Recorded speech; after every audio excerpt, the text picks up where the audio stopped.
जो रिपोर्ट है veg negotiation committee का, वो रिपोर्ट पब्लिक डोमेन पे आ चुका है। उसके बारे में हम लोग आज डिस्कस करेंगे, जो कि इफेक्ट में आएगा बीएसएनएल में 1/1/2017 से, और ये रिपोर्ट है 8 अक्टूबर 2025 का। और इस रिपोर्ट का विषय है रिविजन ऑफ पे and allowances for non executive employees. आप लोग भली भांति अपना स्क्रीन पे देख सकते हैं, और यहाँ पे देखिए ये बीएसएनएल एम्प्लॉइज यूनियन का सिग्नेचर है, और यहाँ पे बाकी जितना भी बोर्ड मेंबर्स है सभी का सिग्नेचर्स है। अभी हम लोग चलते हैं इसका इंट्रोडक्शन और बैकग्राउंड। इंट्रोडक्शन और बैकग्राउंड ये जैसे कोई भी किताब का प्रीफेस और भूमिका जैसा होता है। यहाँ पे यही बात बोला गया है कि बीएसएनएल का जो आईडीए पे स्केल है, जो कि 1/10/2000 को इंट्रोड्यूस किया गया फलाना फलाना ऑर्डर नंबर के जरिए, वो एंडिंग हुआ 2006 को। उसके बाद क्या हुआ, 1/1/2007 से फलाना फलाना ऑर्डर नंबर से, जो कि 2010 में आया, वो आपका एंडिंग हो गया 31/12/2016 पे। अब एक्सपायरी के बाद नेक्स्ट जो पे रिविजन है वो 1/1/2017 से होने को था। अब डीपी का जो ओएम नंबर फलाना फलाना सो है, जो कि 14/11/2017 को कन्वर्ट किया गया guidelines of the government of commencement of ways negotiation by management and CPSC with trade unions. अब देखिए डॉट का जो लेटर नंबर है, जो कि 2027/4/2018 को पब्लिश हुआ, उसमें forwarded the DP guideline for BSNL with direction to take up the strict compliance with DP guideline. अभी it is also advice that as per clause 2x and DP guidelines, the wage revision settlement arrived at after the negotiation may be submitted to DOT before it implemented। तो इस veg revision को जो भी है वो dot के पास submit करना पड़ेगा, ये चालू करने के लिए, वेज रिविजन को शुरू करने के लिए। अब देखिए इन pursuance of DOT instruction, wage revision committee compromises member from the management side and the staff side of recognized union। अभी देखिए ये कब हुआ, ये जो पे रिविजन कमेटी है ये 19/7/2018 को हुआ। अब इसका जो रिकमेंडेशन है वो वेज स्ट्रक्चर को, जो नॉन एग्जीक्यूटिव का जो वेज स्ट्रक्चर है उसका रिकमेंडेशन करने का है, और 1/1/2017 से लागू होगा। अभी क्या है, VRS 19 के बाद joint wage negotiation committee was reconstructed. देखिए VRS के बाद आपका जो ज्वाइंट वेज नेगोशिएशन कमेटी है उसको 2 बार रिकॉन्स्टिट्यूट करना पड़ा। एक है 10/11/21 और 28/4/25 को, क्योंकि वो जो मेंबर्स है वेज नेगोशिएशन कमेटी का, ज्वाइंट वेज नेगोशिएशन कमेटी का मेंबर्स, चेयरपर्सन सभी टाइम टू टाइम चेंज होते आए हैं। अभी सेवरल लाइन मीटिंग के बाद एक नेगोशिएशन हुआ और नेगोशिएशन एक्ट उसका नतीजा निकला। अब देखिए यहाँ पे एक बात है, VRS अगर वेज नेगोशिएशन के पहले हो जाता, साइन होने से पहले, तो फिर एक बार रिकॉन्स्टिट्यूट करना पड़ता वेज नेगोशिएशन कमेटी को, इसीलिए शायद VRS नहीं हुआ। देखिए 2 बार यहाँ पे वेज नेगोशिएशन कमेटी को रिकॉन्स्टिट्यूट करना पड़ा, एक 2021 में और एक 2025 में, जो भी एक महत्वपूर्ण बात है। अभी देखिए मैनेजमेंट साइड स्टाफ साइड को क्या इन्फॉर्म किया। इन्फॉर्म इस बारे में हुआ कि implementation of PRC for executive clause 2 का सब क्लॉज 4 के अंदर जो डीपीओएम है 24/11/2017, management of the concern CPSEs have to ensure negotiated pay scale do not exceed the existing pay scale of executive officer और नॉन यूनियनाइज सुपरवाइजर। अभी यहाँ पे ऐसा बात बोला जा रहा है कि आपका नॉन एग्जीक्यूटिव का जो पे स्केल है वो एग्जीक्यूटिव से ज्यादा नहीं होना चाहिए। Regarding the pay revision of executives proposal for implementation of third PRC with effect from 1/1/2017 यानी कि 1 जनवरी 2017 यूनिफॉर्म फिटमेंट देखिए दोस्तों, यहाँ पे और एक बात बोला गया है, terms of settlement. Terms of settlement क्या है कि ये जो सेटलमेंट है ये मैनेजमेंट साइड और स्टाफ साइड के बीच में है और approval of the competent authority हुआ है और this may be forwarded to dot for in principle approval. अभी अप्रूवल के लिए डॉट के पास भेजा जाएगा, डॉट के पास अप्रूवल के बाद ही कुछ हो पाएगा। This settlement will be applicable to non executive जो कि who are on payroll of BSNL as on 31/12/2016 यानी कि 31/12/2016। तो 31 दिसंबर 2016 के पहले जो लोग डिपार्टमेंट में ज्वाइन किए हैं वही लोग बीएसएनएल का पेरोल में रहेंगे, including those non-executive who are presently drawing salary as executive pay scale due to grant of promotion। तो पीआरसी किसके लिए है? पीआरसी है 2017 से पहले जो लोग ज्वाइन किए उसके लिए। जैसे कि मैं पिछले वीडियो में बताया था कि पीआरसी 2017 के बाद जो ज्वाइन किए हैं उनके लिए पीआरसी नहीं है, उनके लिए स्केल रिविजन है। तो अभी जो नॉन एग्जीक्यूटिव है उनके लिए भी है और जो नॉन एग्जीक्यूटिव से एग्जीक्यूटिव हुए हैं उनके लिए भी है, तो दोनों के लिए है। ठीक है, चलिए आगे बढ़ते हैं। यहां पे और क्या क्या बातें हैं देखिए। This settlement shall be effective from 1 January 2017। तो ये जो new revised IDA pay scale है ये 1 जनवरी 2027 से इफेक्टिव होगा और the period of validity this agreement will be co-terminus with the period of pay revision of executive employees of BSNL. मतलब कि बीएसएनएल एग्जीक्यूटिव एम्प्लॉइज का जो भी पे रिविजन होगा उनके साथ साथ ये खत्म हो जाएगा। मतलब कि बीएसएनएल एम्प्लॉइज जो एग्जीक्यूटिव एम्प्लॉइज है उनका अगर 27 में खत्म हो रहा है तो ये भी 27 में खत्म होगा। यानी कि यहाँ पे भी 31/12/2036 में 26 में खत्म हो जाएगा एग्जीक्यूटिव का, तो नॉन एग्जीक्यूटिव को ही यहीं पे खत्म होगा। अब देखिए यहाँ पे दिया गया है पे स्केल। पे स्केल के बारे में मैंने जितना भी बातें बताया कि 2017 से पहले जो ज्वाइन किए हैं और 2017 के बाद जो ज्वाइन किए हैं दोनों केस ही मैं बता चुका हूं, तो उसका वीडियो फेस बाय फेस आएगा।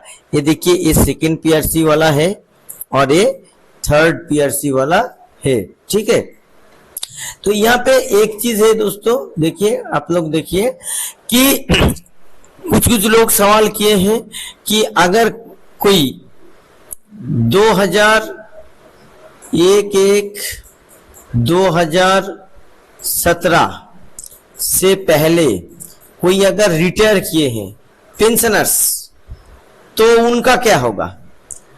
देखिए उनका भी नया स्केल बनेगा और उस स्केल में फिटमेंट वगैरह मिलेगा। ठीक है, मगर क्या है कि बाद में जो किए हैं उनका ग्रेचुइटी, उसके बाद आपका जो कम्यूटेशन है, ये जो सब है ये सब चीज भी अलग कैलकुलेट होगा। मगर पहले जो है वो लोगों का सेप और सेप स्केल यानी कि पेंशन बेसिक बढ़ेगा, मगर कम्यूटेशन ग्रेचुइटी इसके ऊपर कुछ इफेक्ट नहीं होगा। ठीक है, देखिए इसके बारे में अगर चाहते हैं तो कमेंट सेक्शन में कमेंट कीजिए, इसके बारे में हम लोग अलग इलेबोरेट वीडियो बनाएंगे। स्केल लेके मैंने तो बता दिया, अभी ये लेके अगर कुछ डाउट होगा तो कमेंट सेक्शन में बताएंगे तो हम उसका वीडियो बनाएंगे। और यहाँ पे हम लोग फोकस करते हैं कि एग्रीमेंट में क्या क्या है।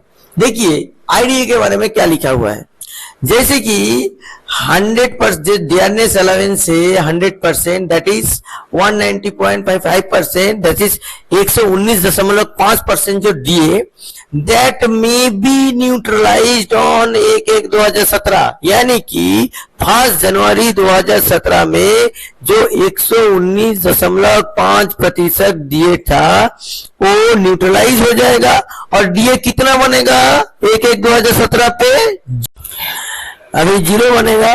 The quarterly D payable from 1/1/2017 may be as per new DA rates of DPOM dated on 3/8/2017 and further declared by DP from time to time।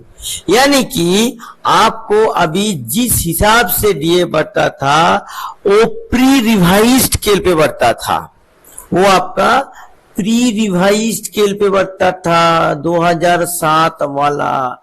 अभी 2007 वाला स्केल पे नहीं बढ़ेगा, आपका 2017 जो रिवाइज्ड स्केल है उस रिवाइज्ड स्केल का हिसाब से जो सीपीएससी का है ना, सीपीएससी का, तो उस हिसाब से आपका बढ़ेगा और वो टाइम टू टाइम आपको पता चलेगा, जैसे हम लोग इसके बारे में वीडियो बनाते रहेंगे। देखिए दोस्तों, और फीडमैन मेथड लेके क्या बोला गया है कि non executive who are pre revised non executive before 1/1/2017 will be placed in corresponding revised non executive pay scale. अभी देखिए फीडमैन फॉर्मूला के अनुसार आप तो देख लिए कि कौन सा स्केल में आपको यहाँ पे डाला जा रहा है, ठीक है, ये तो आप देख लिए।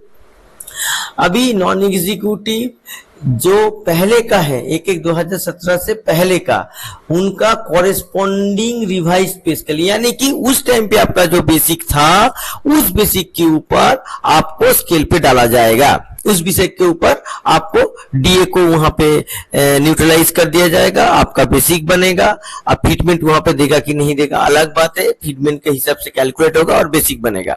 अभी जो एग्जीक्यूटिव ज्वाइन कर रहे हैं बीएसएनएल आफ्टर 1/1/2017, अच्छे से ध्यान से देखिए, will be placed at initial stage of revised pay scale, यानी कि मैंने जो बताया था आपका एनी 9, क्योंकि ये जेई लेके कॉन्ट्रेक्ट है तो वहां उनको 31,000 स्केल पे 1/1/2017 पे डाल दिया जाएगा।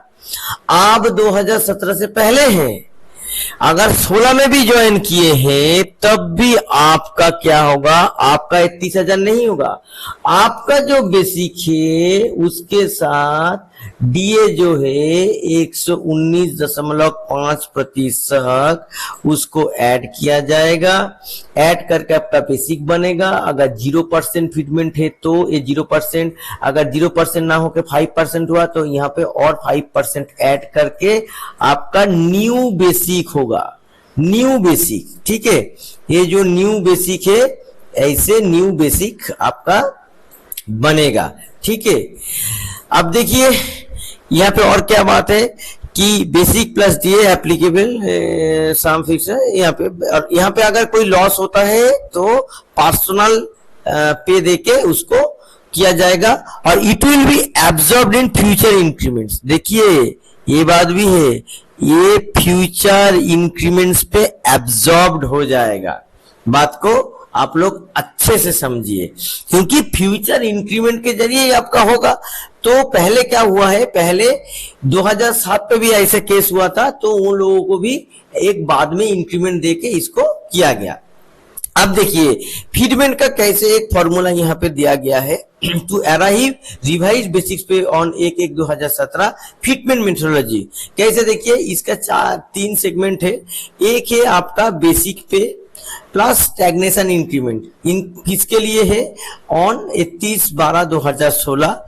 यहाँ पे पर्सनल पे स्केल स्पेशल पे नॉट टू बी इंक्लूडेड, तो यहाँ पे ए होगा और इसके साथ आईडीए ऐड होगा जो कि 119.1 है और जो कि 1/1/2017 का है, और आईडीए पैटर्न को फॉलो किया जाएगा जो कंप्यूटेशन मेथोडोलॉजी के लिए।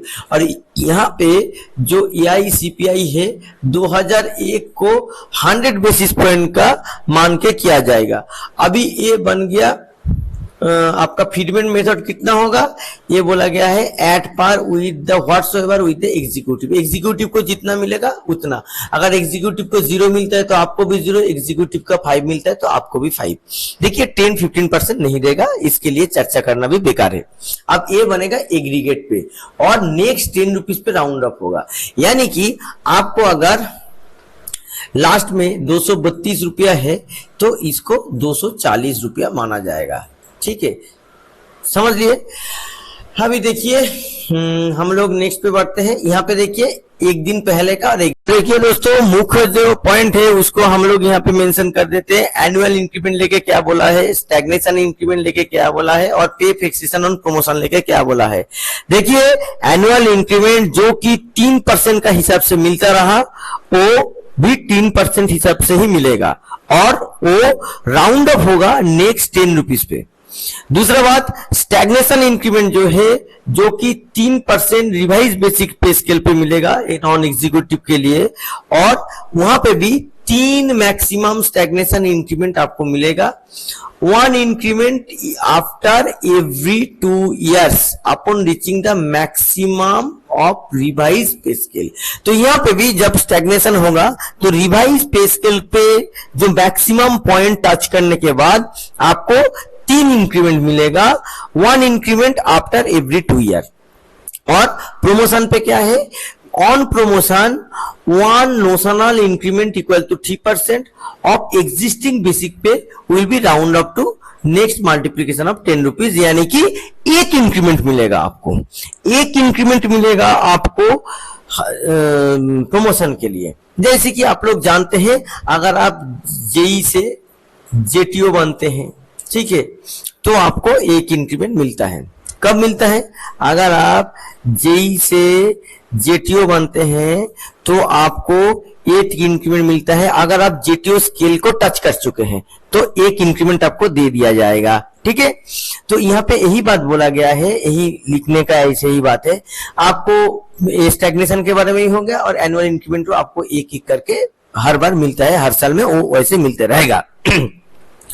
अब देखिए annual increment which fall on 1/1/2017, ये भी एक बात है, will be granted in revise pay scale as on 1/1/2017।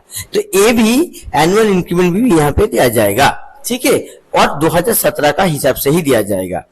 Non executive can opt for revision of pay scale on 1/1/2017 और from the date of promotion after 1/1/2017 और from the date of next increment. यानी कि अगर आप का promotion हुआ है तो आप 1/1/2017 से भी आप रिवीजन ले सकते हैं, और नेक्स्ट जो प्रमोशन सोचिए आपका मार्च पे है, ठीक है, तो मार्च 17 से भी आप इसको ले सकते हैं। और क्या ले सकते हैं, next increment of existing pay scale. तो हो सकता है कि आपका जो पे स्केल का जो नेक्स्ट इंक्रीमेंट है वो आपका शायद अक्टूबर पे हुआ है, तो वो अक्टूबर पे भी आप ले सकते हैं। ये तीनों ले सकते हैं, ठीक है। ये आपका पर्टिकुलर कैडर का, आप जो कैडर में थे, जेई में थे, या आप ऑफिसर से, माने जियो तो कम ही हुआ है प्रमोशन से, फिर भी मैं बोल देता हूं, अगर कोई जियो भी बने हैं ओएस से, तो ओएस से अगर कोई जियो बने हैं तो उनका भी यही सेम फॉर्मूला अप्लाइड होगा कि आप ये तीनों में से आपका इंक्रीमेंट चूज कर सकते हैं। आपका हाउस रेंट क्या होगा, देखिए हाउस रेंट जैसे आपका मिल रहा है प्री रिवाइज स्केल में, ठीक है, वही आपको मिलेगा, ठीक है, as per the existing system and on pre revised scale the revision of HRA as third PRC may be left to BSNL board. देखिए एप्रोप्रिएट टाइम पे बीएसएनएल बोर्ड बोल देगा कि आपको क्या होगा, मगर प्री रिवाइज स्केल में ही आपको यहाँ पे एचआरए देने का बात बोला गया है। पार्क्स एंड अलाउंसेस, पार्क्स और अलाउंसेस का भी बोला गया है कि ये भी वो आपका प्री रिवाइज स्केल में भी दिया जाएगा, मगर it may be left to BSNL board to decide from the time of effect. और वो कब से होगा कि डेट ऑफ साइनिंग से। अगर कोई रिवीजन होता है तो वो डेट ऑफ साइनिंग से होगा, आपका पार्क्स का रिवीजन हमेशा डेट ऑफ साइनिंग से होगा, यानी कि आपका जो 8, 10, 26 से तो अगर एचआरए भी दे दिया जाएगा ना तो यहां से ही दिया जाएगा दोस्तों। ठीक है, अब देख लेते हैं और क्या क्या चीज है यहाँ पे।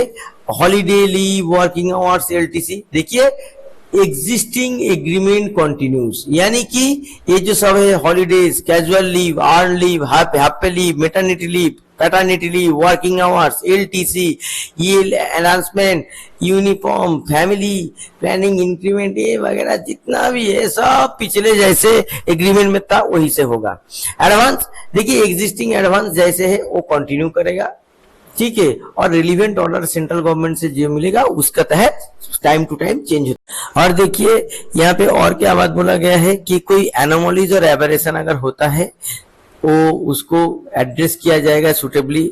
हाउएवर पे लॉस जो कि माने जो ज्यादा एनोमलीज में होता है, हर amendments of pre revised basic plus IDA exceeds the sum of fixed IDA of revised pay scale. देखिए यहाँ पे आपका जो भी पे लॉस कैलकुलेट होगा ना वो हमेशा बेसिक और आईडीए के होगा, आपका एचआरए लेके नहीं होगा। तो अगर आपका एचआरए मिला के ग्रॉस ज्यादा भी हो जाता है, सपोज अगर किसी का होता है ऐसे, अगर हम लोग हाइपोथेटिकली सोच लेते हैं तब भी आपका पे लॉस ही माना जाएगा।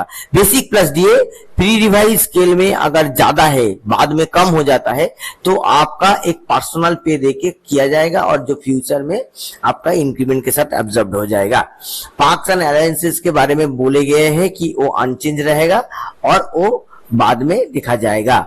और कमिटी एग्री करता है शॉर्टर स्पैन और lower span of multiplication factor. देखिए ये भी बहुत इंपॉर्टेंट है, जो यूनियन ने बहुत मशक्कत के बाद मनाया है। ये जो शॉर्टर स्पैन और लोअर मल्टीप्लिकेशन फैक्टर में माना गया है करेंट बीएसएनएल फाइनेंशियल स्टेटस की वजह से, it should not form the basis for next education, यानी कि फोर्थ पीआरसी में इसको आपका माना नहीं जाएगा।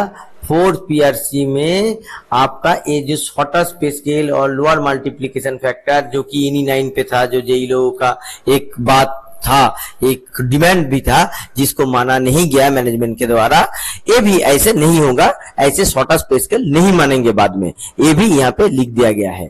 और लास्ट में 2 लाइन लिखा है कल्चर और ट्रेनिंग, मतलब आपको टाइम टू टाइम ट्रेनिंग दिया जाएगा और टेलीकॉम मार्केट के साथ आपको चेंज होते रहना है। अब देखिए यहाँ पे साइन कौन कौन किए हैं आप लोग देख सकते हैं। ये पूरा मैनेजमेंट के साइड साइन है और ये स्टाफ साइड पे साइन है, आप लोग देख सकते हैं कौन कौन साइन किए हैं।